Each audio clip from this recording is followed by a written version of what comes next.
do this. Right. Okay. 1, 2, 3.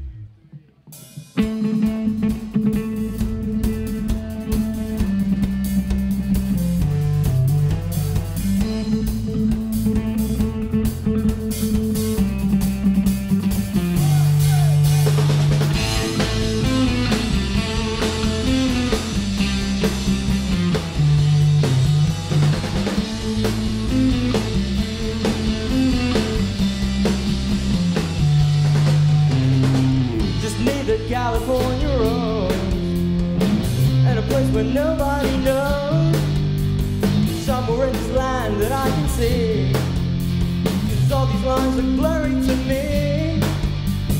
Give me 5, need a moment just to wait. My time in the Empire State. Close his eyes, see neon lights, it's nothing ordinary, just enjoy the flight, 'cause she's a queen of the night.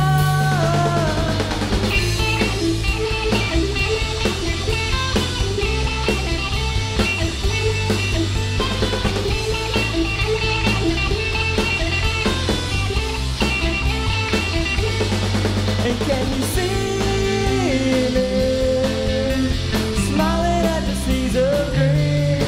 And am I breathing, feeling like a time machine? And as my hearing, well, I can only hear the submarines. And did I make it onto the silver screen?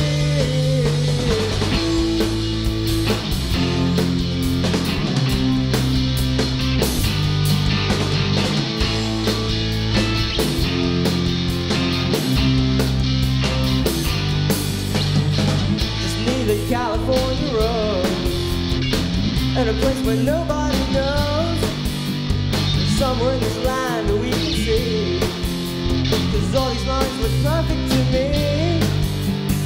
Give me 5, need a moment just to wait. My time to the Empire State. Close his eyes, ultraviolet light, extraordinary panoramic sight, 'cause she's the queen of the night.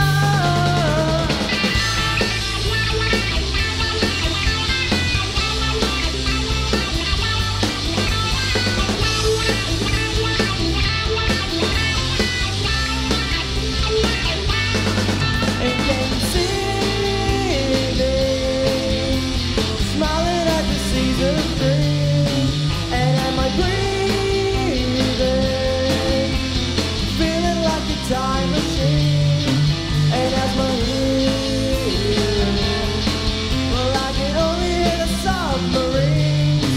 And did I make it onto the silver screen?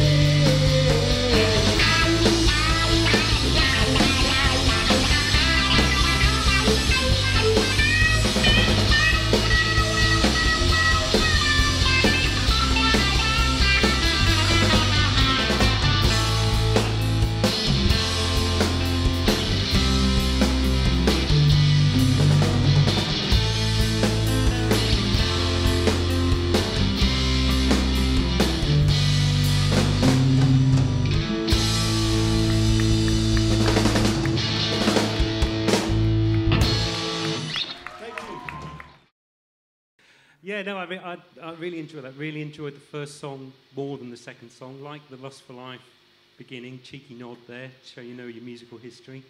It really reminded me of the House Martins first song, which bodes well for your bass player. Loved the guitar solo in the first song, really lovely trebly sounding guitar. Enjoyed it. Thank you. Thank you very much. Rachel? Yeah, I'd echo everything that Neil said. The one thing that I would say is I kind of feel like it's a bit insular, and it would be nice if you engaged with the audience a little bit more, engaged with each other a little bit more, just to create a little bit more excitement up there. But obviously, really accomplished. Thanks. Wendy Roby? I really enjoyed it. I, like Neil, I also enjoyed the first one a little bit more. It did feel a little bit like you were two different bands because it was more of a sort of traditional sort of rock feel to the second song, and the first one you could hear sort of elements of Mersey beat, which I really, really liked. We've had a lot of incredible guitarists this week, but the one thing that has been difficult was for us to feel that the guitar solos actually belonged there, that they had a kind of seamless part of the song. And I felt you really pulled that off in the first one. It was a beautiful guitar solo. I really loved it. I thought the solo in the second song, not so much, because it felt like it was, you're a fantastic guitarist, why shouldn't you show off? But it's got to earn its right to be in the song, I think, and that's always tricky. The one thing I would say about the vocals is that maybe, I don't know if your wonderful guitarist and bassist can sing, but it might be nice to beef up those vocals with even more harmonies, just to get a bit more melody into the vocal line. But I really enjoyed it, thank you. Thanks, Wendy. Sir Philip Ellis. Yes, boss. Okay, boys, how are you doing? Very good, thank you. Excellent. Okay, I got the same kind of comments, really. A very jolly Kooks feel pop track to start with. Great pop sound, tight musicians, commercial first track, and good structure. Stage presence, I don't know, you can do a bit more, I think, because it looks like 4 musicians have been popped up there, and just get a little bit more interaction going on there. Second track was a little bit out on those vocals. You might want to drop it a semitone or a tone or something like that. But overall, great for a first crack at the whip. Well done. Thank you. I've got a couple of questions just about your social media. How do you use that to promote yourselves? We normally we normally use Facebook, Twitter, MySpace, and all that. And we always try to, whether it's a gig or, or songs or anything, like we always try and give, people the opportunity to be able to, check us out and actually feel like, so they feel, part of, our clan as such, if you see what I'm saying. Okay. And yeah. Go on, sorry. That's how we generally would, promote ourselves, obviously using social media and obviously linking with that with YouTube and what have you. And who does that in the band? Yeah. Who takes care of that? All of us, really. Just kind of, we let each other know what we're doing, so in case something that we don't really want up there and someone does it by accident. That. Okay, great. And if you got the opportunity to go out on the tour, how would you make the most of that opportunity? I think we would, it would be a real privilege, really. And we, for the tour, we'd make the opportunity to really to get ourselves around a different, cities and what have you, and play to the best of our ability, and just get ourselves out there, and also so that we, it would just be a real, a brilliant privilege to be able to do something like that, Okay. So. All right, thanks, boys. Great.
I should have told you.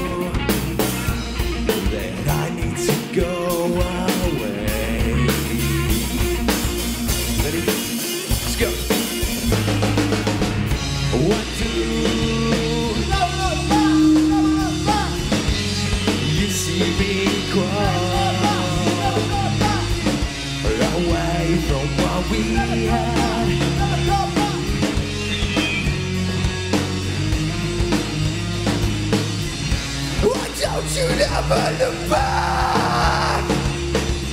'Cause we both know that I'm gone.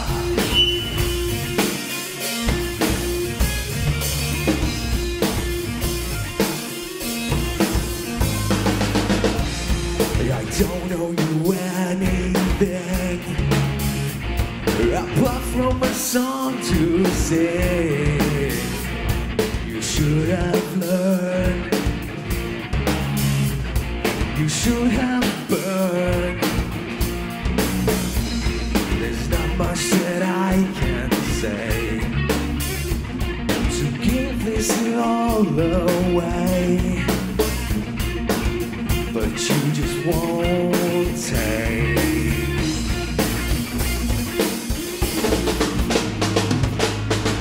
What do you see me crawl away from what we had?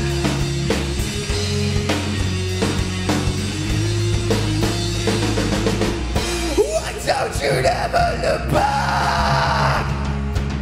'Cause we both know that I'm gone. What do you see me crawl away from what we had? Away from what we had.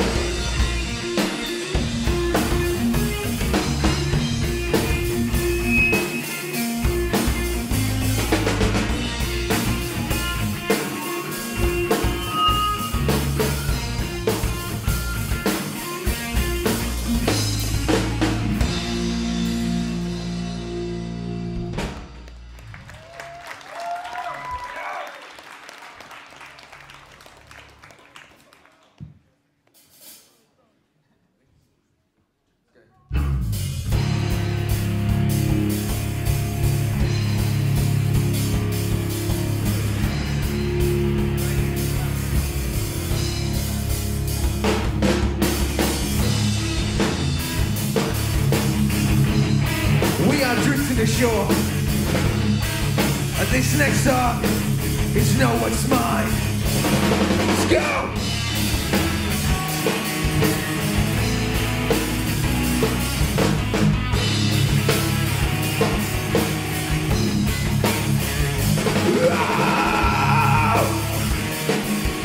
Yeah!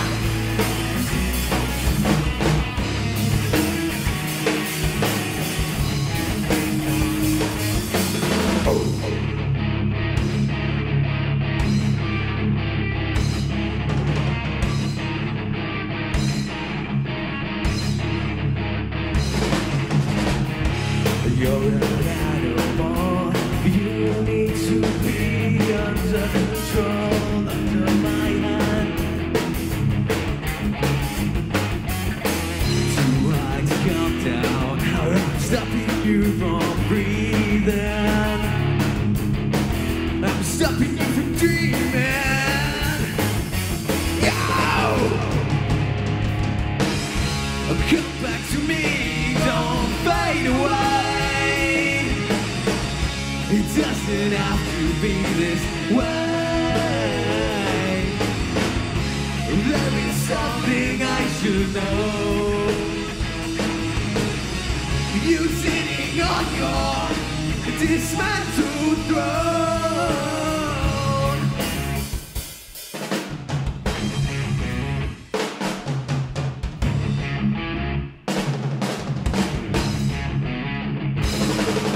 The time is coming, time to save our shit. Everything's another day, babe. Let the gun on the trigger, aim it up, babe.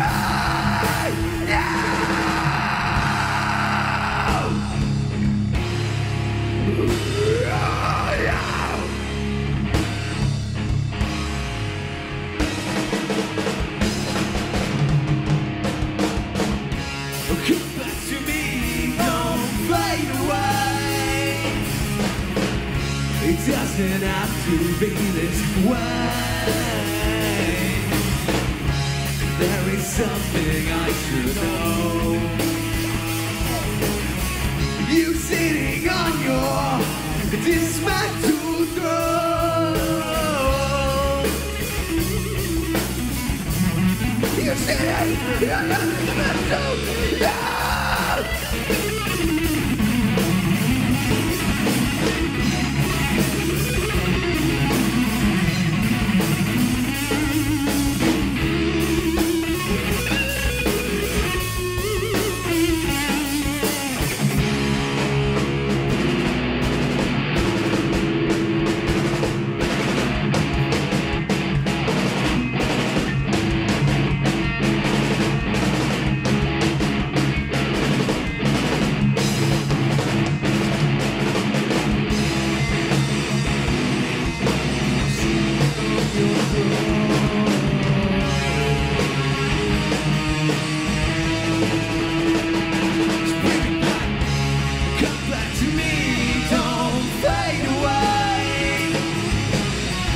It doesn't have to be this way.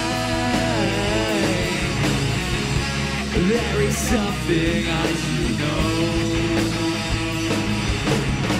You sitting on your dismantled throne.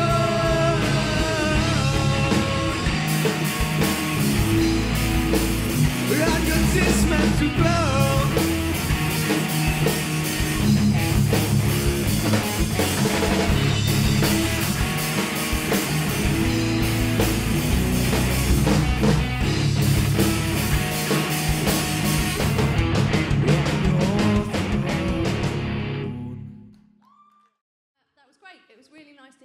Band. We haven't had that many this week, so that was a real refreshing change. Thank you very much.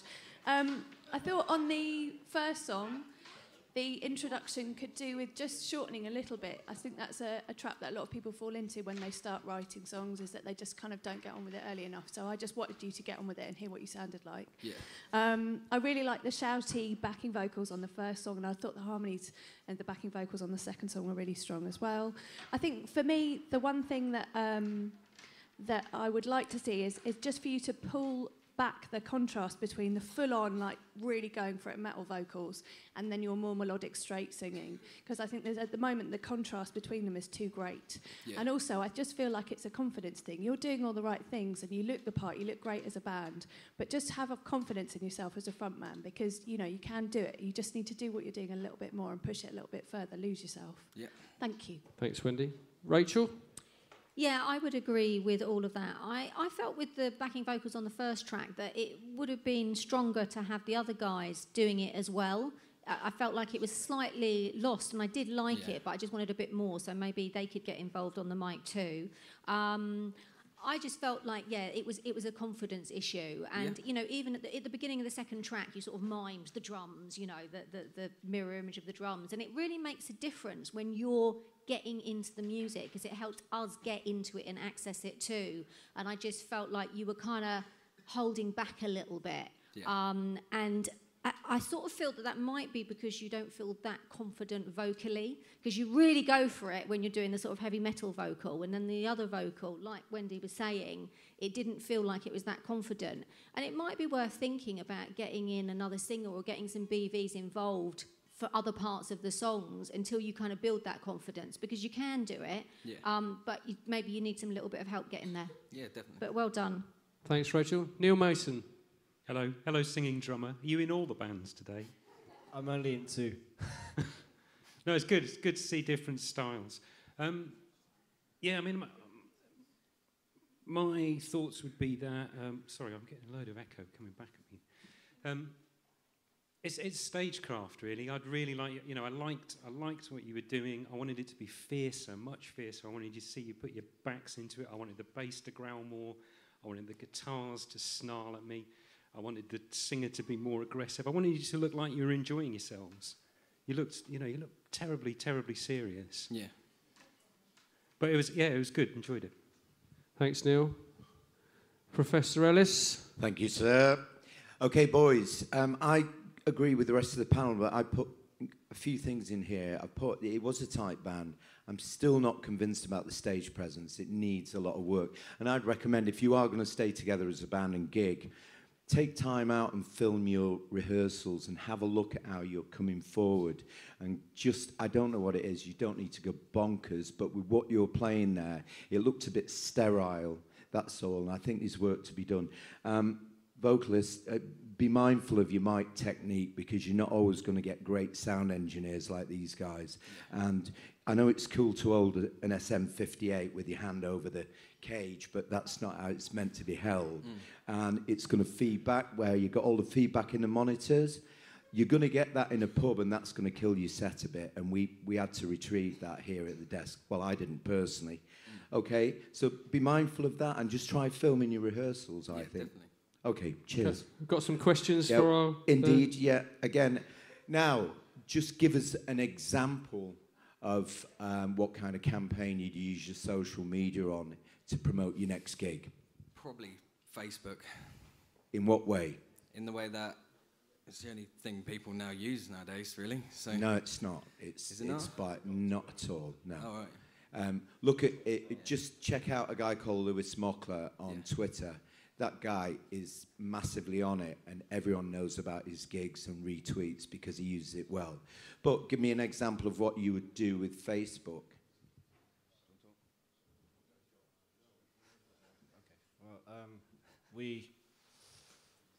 Quick and snappy. Okay, so when we're currently in the process of kind of recording our EP, and what we do is we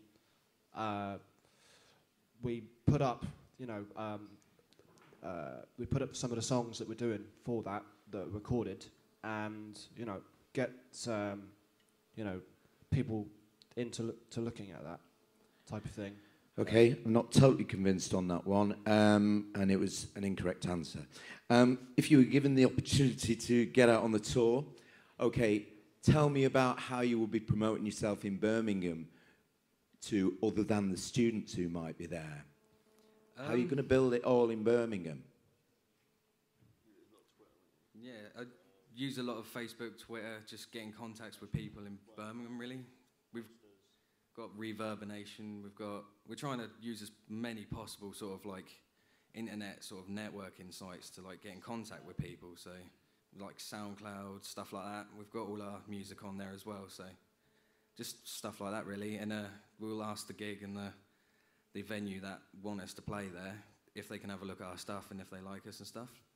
Okay. Just literally use all of our networking sites. All right then, thank you very much. All the best. Cheers, boys. Cheers. Well done. Ain't nobody can love like you. Ain't nobody can love like you. Ain't nobody can love like you. Ain't nobody can love like you. Ain't nobody can love like you. Ain't nobody can love like you. Ain't nobody can love like you. Ain't nobody can love like you do.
slizzard, sipping scissor,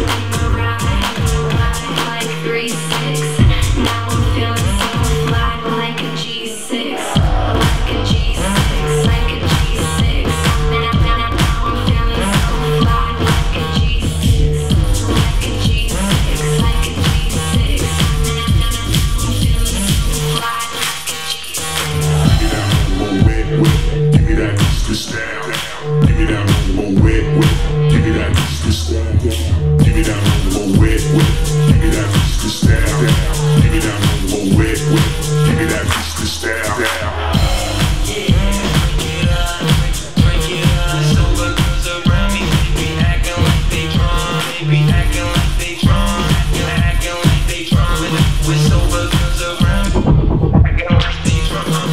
Bottles in the ice, like a blizzard. When we drink, we do it right. Getting slizzard, sipping scissor, be my ride. Like 3-6. Now I'm feeling so fly, like a G6. Get the box poppin', poppin', poppin'. Get it poppin'. Now get the box poppin', poppin', poppin'. Get it poppin'. Get box, get it poppin'. Now get the box poppin', poppin', poppin'. Poppin', pop, pop, poppin', poppin'. Bottles in the ice, like a blizzard. When we drink, we do it right. Getting slizzard, sipping scissor, be my ride. Like 3-6. Now I'm feeling so fly, like a G6, like a G6, like a G6.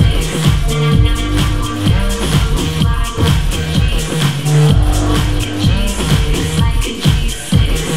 Now I'm feeling so fly, like a G6. Get up, drink it up. Sober girls around me, they be acting like they drunk. They be acting like they drunk. Acting like they drunk. With sober girls around me, they be acting like they drunk.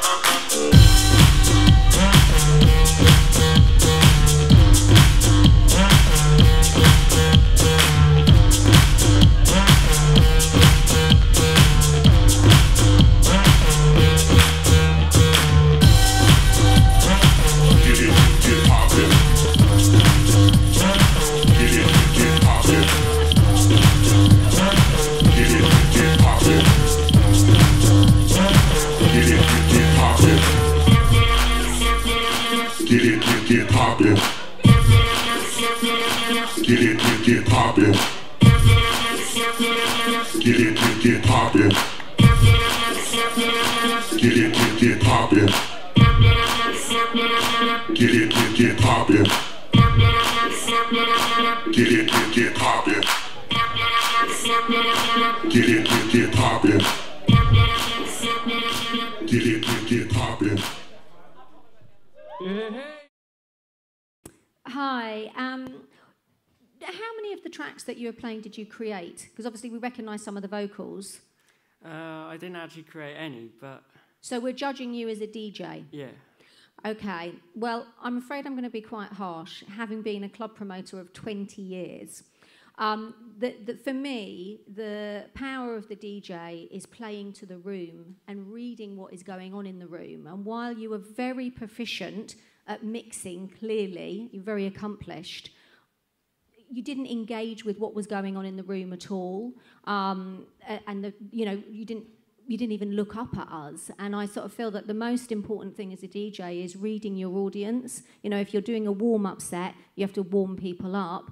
If you're doing a middle of the night set, it's all hands in the air. And that is the most crucial thing. It's still engaging with the audience. You are still an artist. It's not just about the actual technical skills of mixing.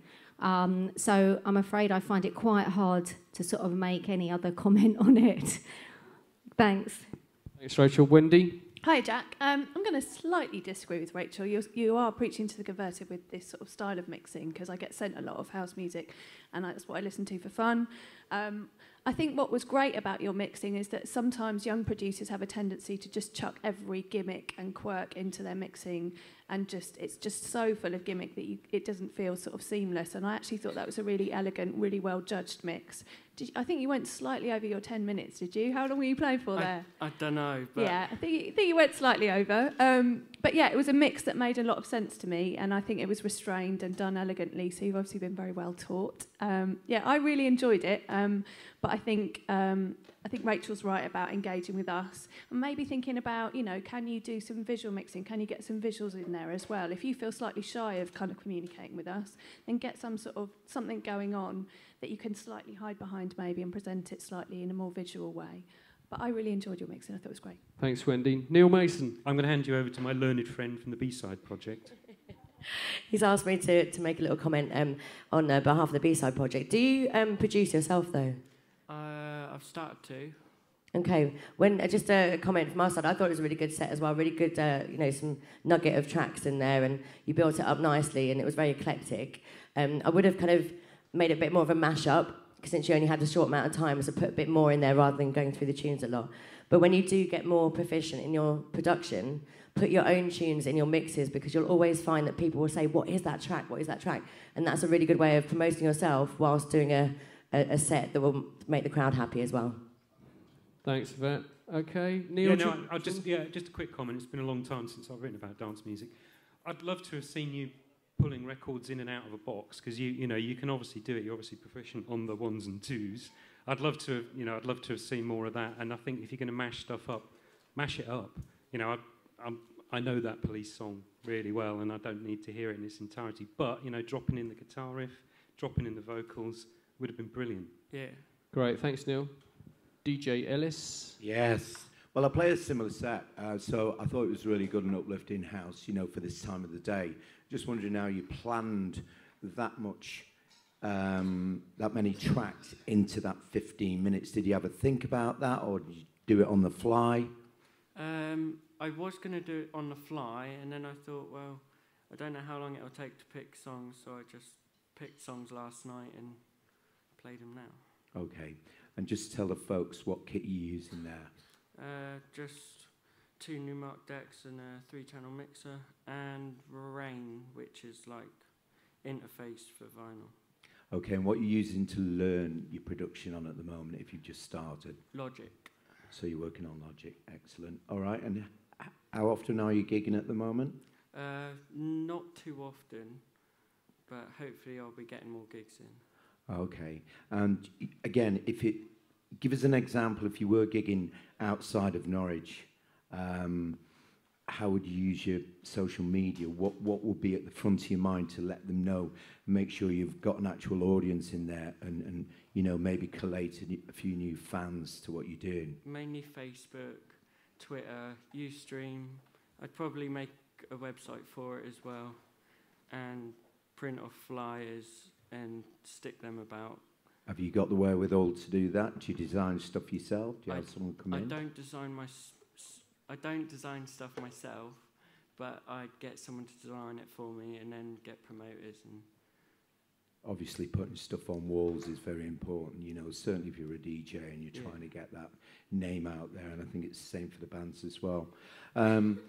Okay, I'm not going to ask you anything else really. I'm quite happy with that. I mean, there are opportunities out there. I mean, how would you make the most of it? Are you taking on board what the panel have said about room for improvement in terms of the visual? Yeah, I agree with all that. Okay. Brilliant. Okay, ladies and gentlemen, Jack Milner.